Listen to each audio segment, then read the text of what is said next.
Now, Ella Henderson is a multi-platinum selling singer who, of course, found fame on The X Factor more than 10 years ago. Today, though, she's sharing the reality of living with endometriosis, having just gone public with her own diagnosis. It's a condition that causes cells similar to those in the lining of the womb to grow in other parts of the body, and that can just lead to really severe, debilitating pain. But rather than me telling you, Ella, good morning. Good morning. You're working with Endometriosis UK, aren't you? Yes. Which is why you're here in a way, because you've taken this decision. I mean, presumably your whole family, everybody knew that you had it, but you've decided to go public with it through frustration, partly? I think partly through frustration, partly the fact that I've lived with this for so long. And I feel like it's kind of, well, it's not a taboo subject once you learn that you have it and you realise how many women around you in your life suffer with it and suffer with this condition in a lot of silence. And for me, I think the process of the diagnosis to actually find out that this is what was going on with my body and why I was in so much pain or all the symptoms that I had, I think for me, like, it was the feeling of just being believed for the first time and just finding an answer was so empowering. And so, first of all, A, what are the symptoms of it? And B, what impact has it had on your career, on your personal life? I mean, my main reason for being here today is for any young girl and any woman of any age, because you can have endometriosis from any age once you start your menstrual cycles, is to know that for me, when I was a teenager, this is my personal experience, I had really bad, heavy periods. But I was always told by doctors and GPs that it was just normal and most teenagers have really heavy periods, and I was often thrown onto things like different forms of contraception and pills, and that was my way of coping. And a lot of time I was on painkillers a lot as a teenager. And it wasn't till my mid to late 20s, I'm now 29 years old, that the pain just started to get over the years more debilitating. And we thought for years I had bowel issues and there was something going on with my bowels. So I was having lots of tests done on my tummy, really big bloating, heavy periods, pain during or after sex, like really bad pain when you try to go to the toilet. I mean, none of this is normal. No. So why 10 years? Yeah. Apparently, the average is 7.5, so you even got it worse than the average woman, but 7.5 years is the average time it takes. Yeah, well, it's actually on average up to 9 years here in the UK, to get a diagnosis of it. And unfortunately, there is no cure at the moment for endometriosis. Didn't you get an apology from your gynaecologist, though, once they... I did. I mean, my gynaecologist has been incredible with me through the journey, because this is the thing, as this condition goes on, there's no... You can have symptoms, and that's the only way you can be believed in order to go and have the surgery of keyhole surgery of a laparoscopy. And this is what I really want to advocate for, is to kind of, can we try and get it so young girls and women can have access to have this surgery a lot sooner? Yes. Because if you had it a lot sooner, you can just get on with your life. And so you're saying that laparoscopy is the only way that they actually, an MRI scan, all the other things that they did not discover that you had this lining. I had MRI scans, CT scans, every blood test under the sun, transvaginal scans, everything. Sorry to be in-depth, but No, we've got a doctor on in a minute, don't you worry. Absolutely everything. And there was no signs, nothing at all of any endometriosis tissue in my body.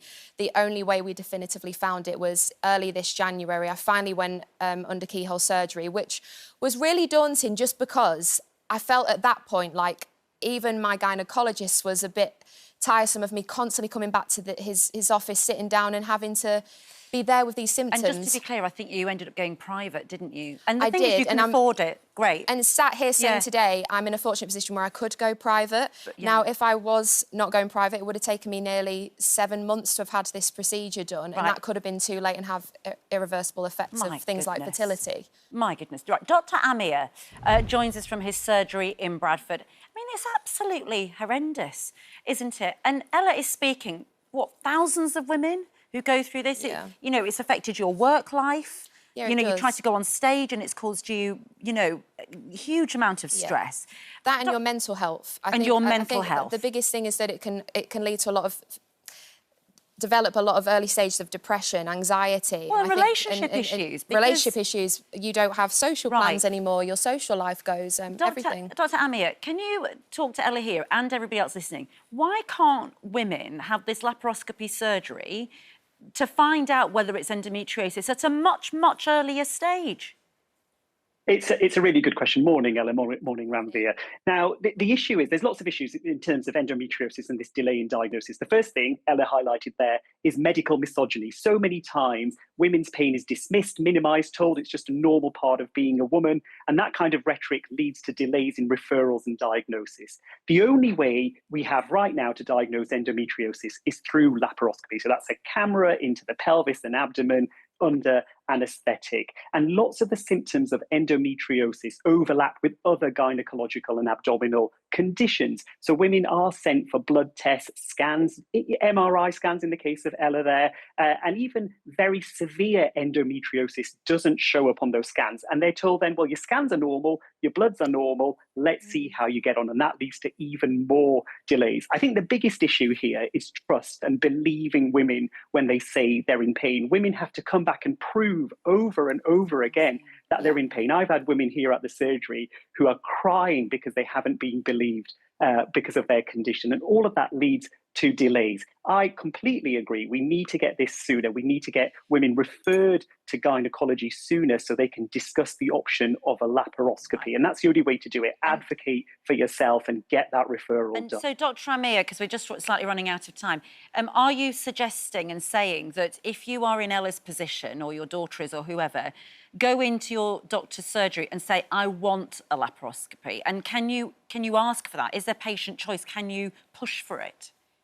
Yeah, so definitely what I would do is trust your symptoms, believe yourself, go and see your doctor, keep a symptom diary, show them that symptom diary. And if things like pain relief and hormonal methods haven't worked, ask for a gynecological referral and say, have you considered endometriosis? The scans and bloods that you've ordered for me haven't shown anything, but that endometriosis won't show on that. Please, can I have a gynecological referral? And you are entitled to that. Thank you, Dr. Amir. And as you say, thank you. That as you say that it sounds to me like you should just ask for it early, because it could still on the NHS take you 7 months to get seen anyway. Yeah. Don't wait till you're absolutely desperate, isolated. Absolutely. It's just a difficult one to diagnose and to understand even yourself. There's a lot of confusion and frustration around this condition.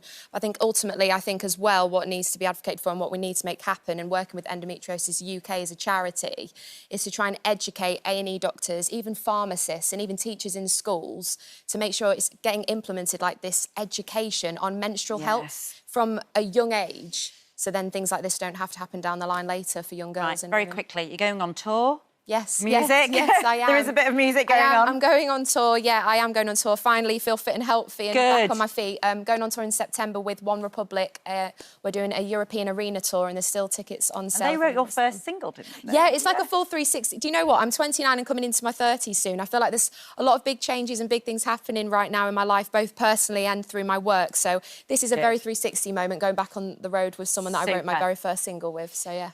I won't ask you about when you're getting married, because everyone's asking you. At some point, she will get married. Right. Lots of love. Thank you so much, Thank you so much for having me. I appreciate it. Good stuff. Oh, hi there. Thanks for watching our YouTube channel, where we upload new videos every single day. Click here if you're interested in this video, or head to the homepage for more amazing content.